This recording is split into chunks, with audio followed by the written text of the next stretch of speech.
ബംഗ്ലാദേശിലെ കാര്യങ്ങൾ വളരെ അതിരൂക്ഷമായി പോവുകയാണ്. അതായത് ഇന്നൊരു വിദ്യാർത്ഥി നേതാവ് പറഞ്ഞത് ഇന്ത്യക്ക് നൽകുന്ന പണം ഞങ്ങളങ്ങ് കട്ട് ചെയ്യും, ഇന്ത്യ കൂടുതൽ കളിച്ചാലെന്നാണ്. ഇന്ത്യ ഇപ്പോൾ ഹിന്ദു വംശഹത്യ നടന്നപ്പോഴൊക്കെ ഇന്ത്യ ഒന്നും മിണ്ടുന്നില്ല. ഇന്ത്യ സമാധാനം, യുദ്ധത്തെ ഒരിക്കലും കലാപത്തെ ഒന്നും പ്രോത്സാഹിപ്പിക്കുന്ന രാജ്യമല്ല ഇന്ത്യ.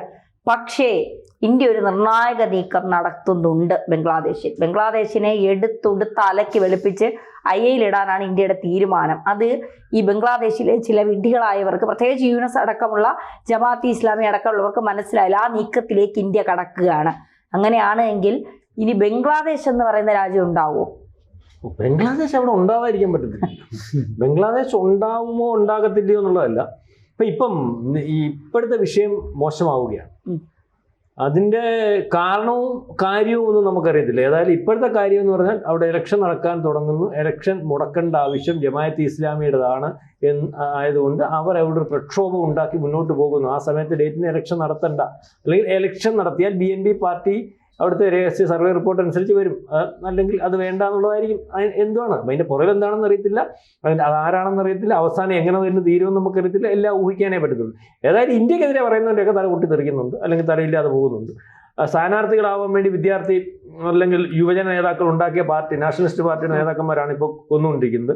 അപ്പോൾ ഇപ്പോൾ അവരെ കൊല്ലേണ്ട ആവശ്യമെന്ന് പറഞ്ഞാൽ ജമാഅത്തെ ഇസ്ലാമിക്കാണ്. കാരണം ശതമാനക്കണക്കാണെങ്കിലും കുറവാണ്.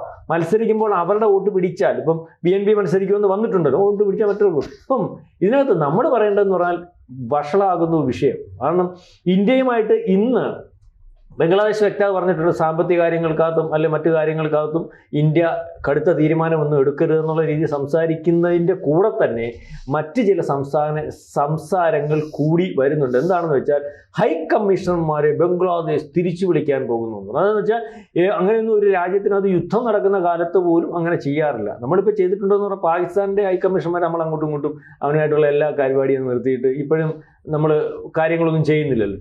സിന്ധൂർ നദി ജലകരാർ പോലെയുള്ള എല്ലാ കരാറും, വിമാനം ഓടിക്കുന്നതിന് മറ്റേ ഒന്നും വേണ്ട, അതിൻ്റെ കൂറ പരിപാടി ഇനിയും അവനുമായിട്ട് വേണ്ട, നാളെ കാലത്ത് വേണ്ടത്. ഇപ്പം പക്ഷെ നമ്മൾ ഇതിനകത്ത് ഈ ബംഗ്ലാദേശിൻ്റെ കാര്യത്തിൽ അത്തരത്തിൽ ആ രീതിയിലേക്കുള്ള ഒരു നയതന്ത്ര തീരുമാനം എടുത്തു. പക്ഷേ ബംഗ്ലാദേശ് ഇപ്പോൾ എടുക്കാൻ പോവുകയാണ്.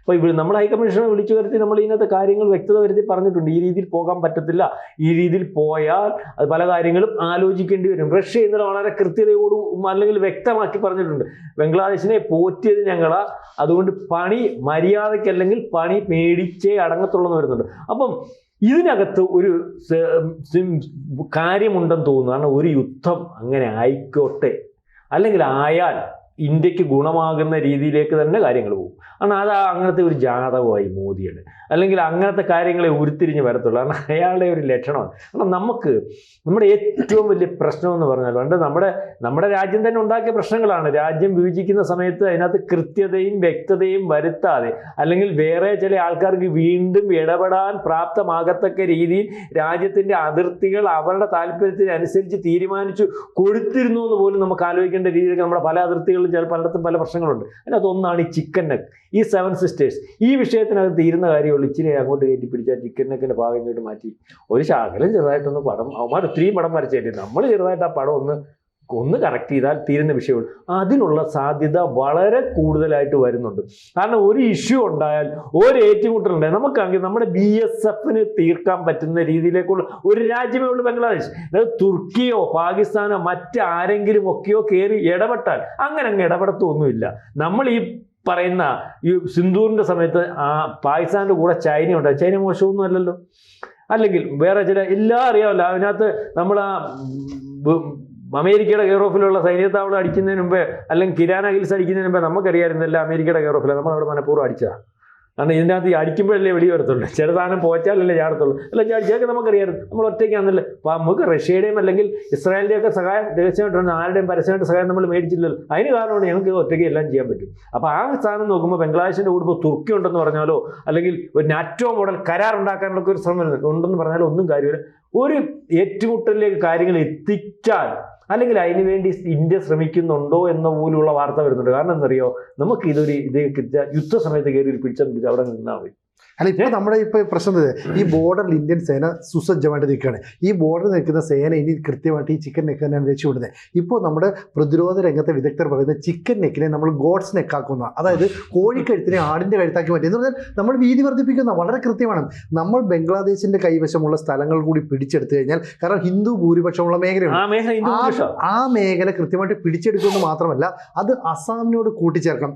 അസം എന്ന് പറയുന്നത് സംസ്ഥാനം ഭരിക്കുന്നത് ഈ ഹിമന്ത ബിശ്വ ശർമ്മ എന്ന് പറയുന്നതാണ്. അപ്പോൾ തീവ്രമായ നിലപാടാണ് ഈ യോഗി എങ്ങനെ സ്വീകരിക്കുന്നു അതുപോലത്തെ നിലപാട് സ്വീകരിക്കുന്ന ആളാണ് ഹിമന്ത ബിശ്വ ശർമ്മ.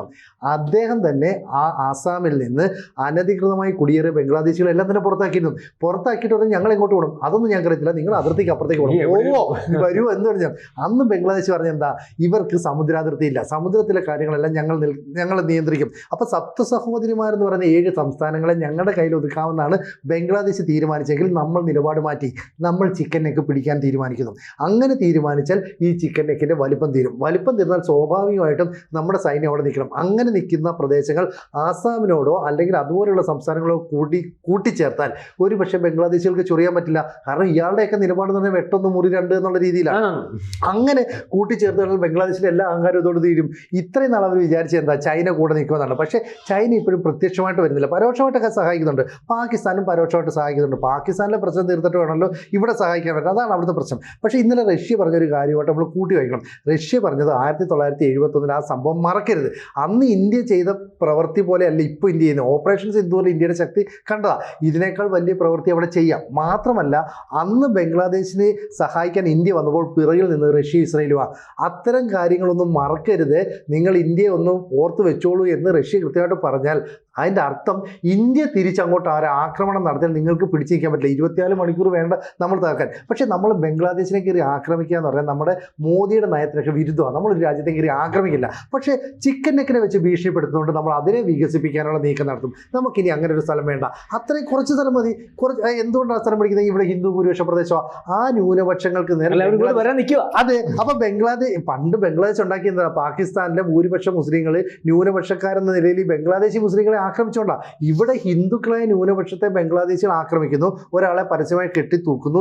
ഇതെല്ലാം കൊണ്ട് ഞങ്ങൾ ആ സ്ഥലം പിടിച്ചെടുക്കുന്നു പറഞ്ഞാൽ ലോകരാജ്യങ്ങൾക്ക് പോലും ഒന്നും പറയാൻ പറ്റില്ല. ഇത്തരം ഒരു നീക്കം നടത്തിയാൽ ഈ പറയുന്ന അവിടുത്തെ താൽക്കാലിക അഡ്വൈസറൊക്കെ ഉണ്ടല്ലോ, അഡ്വൈസറൊക്കെ വീണ്ടും അമേരിക്കയ്ക്ക് ഓടേണ്ടി വരും. ഷേഖ് ഹസീന വീണ്ടും തിരിച്ച് ബംഗ്ലാദേശിലേക്ക്. മാത്രമല്ല ഈ വാഷിംഗ്ടൺ പോസ്റ്റ് കഴിഞ്ഞ ദിവസം പറഞ്ഞതുപോലെ ഈ അജിത് ഡോവലും മൊസാദിന്റെ തലവനും തമ്മിൽ ഒരു രഹസ്യ സീക്രട്ട് ചർച്ച നടന്നു എന്നാണ് പറയുന്നത്. അതായത് ഈ ഇസ്രായേൽ മോഡൽ രീതി ബംഗ്ലാദേശിൽ അവലംബിക്കാൻ ഇവർ ഒരുങ്ങുന്നു എന്നൊക്കെയുള്ള രീതിയിലേക്ക് വാർത്തകൾ വരുന്നുണ്ട്. അപ്പൊ റഷ്യയും ഇസ്രായേലും ഇന്ത്യയും കൂടെ ചേരുമ്പോൾ ബംഗ്ലാദേശിലെ ഒരു ഇപ്പോഴത്തെ സ്ഥിതിയൊക്കെ മാറി. ഇപ്പോൾ ഇത് കരുതിക്കൂട്ടി പലരും ഉണ്ടാക്കിയതെന്നാണ് പറയുന്നത്. അതായത് ഇപ്പോൾ നടക്കുന്നത് ജനാധിപത്യ രീതിയിലുള്ള ഒരു തിരഞ്ഞെടുപ്പല്ല വരാൻ പോകുന്നത്. അവാമി ലീഗിനെ നിരോധിച്ചുകൊണ്ടുള്ള ഒരു തിരഞ്ഞെടുപ്പാണ്. അവാമി ലീഗ് അവിടെ തിരഞ്ഞെടുപ്പിൽ പങ്കെടുത്താൽ തീർച്ചയായിട്ടും അവർ ജയിക്കും. ജയിച്ചു കഴിയുമ്പോൾ ഈ നേരത്തെ ഷെയ്ഖ് ഹസീന അവിടെ നിന്ന് പോയത് കലാപമായ ഒരു അന്തരീക്ഷം സൃഷ്ടിച്ചുകൊണ്ട് അങ്ങനെ പോയതുകൊണ്ടാണ് ഷെയ്ഖ് ഹസീനയ്ക്ക് തൂക്കുകയർ സമ്മാനിച്ചത്. അതേ സ്ഥിതിയല്ലേ ഇപ്പോൾ യുനെസും ഉണ്ടാക്കിക്കൊണ്ടിരിക്കുന്നത്. കലാപകാരികളെ അടിച്ചമർത്തി കഴിയുമ്പോൾ യുനെസിനും ഇതുപോലെ ട്രിബ്യൂണലിൽ പോയി അങ്ങനെ ഷെയ്ഖ് ഹസീനയ്ക്ക് കൊടുത്ത വധശിക്ഷ അങ്ങനെയാണെങ്കിൽ യുനെസിന് നൽകേണ്ടി വരില്ല. അങ്ങനെ സംഭവിക്കില്ല. കാരണം ഇവിടെ ജമാഅത്ത് ഇസ്ലാമി അല്ലേ ഭരണത്തിൽ വരാൻ ശ്രമിക്കുന്നത്. ജമാഅത്ത് ഇസ്ലാമി തന്നെ മുഹമ്മദ് യൂനുസിനെ പിന്തുണയ്ക്കുന്നവരാണ്. ജമാഅത്ത് ഇസ്ലാമി മത്സരിക്കാൻ പോകുമ്പോൾ അവർക്കെതിരായിട്ട് നിൽക്കുന്ന BNP അവർക്ക് അവാമി ലീഗിന് മത്സരിക്കാൻ പറ്റില്ല. പക്ഷേ BNP മത്സരിച്ചാൽ ജമാഅത്ത് ഇസ്ലാമി ആ തോൽവി ഒഴിവാക്കാൻ വേണ്ടിയിട്ടാണ് അവിടെ മനഃപൂർവ്വം ഈ ജൻസി മോഡൽ കലാപം സൃഷ്ടിച്ചുകൊണ്ടിരുന്നത്. ഈ കലാപം പ്രശ്നം രൂക്ഷമായിക്കൊണ്ട് വരാനായിട്ട് ഈ പറയുന്ന മുഹമ്മദ് യൂനുസ് താല്പര്യമാണ്, വന്നോട്ടെ. പക്ഷേ ഇവിടെ അവർ പേടിക്കുന്നൊരു കാര്യമുണ്ട്.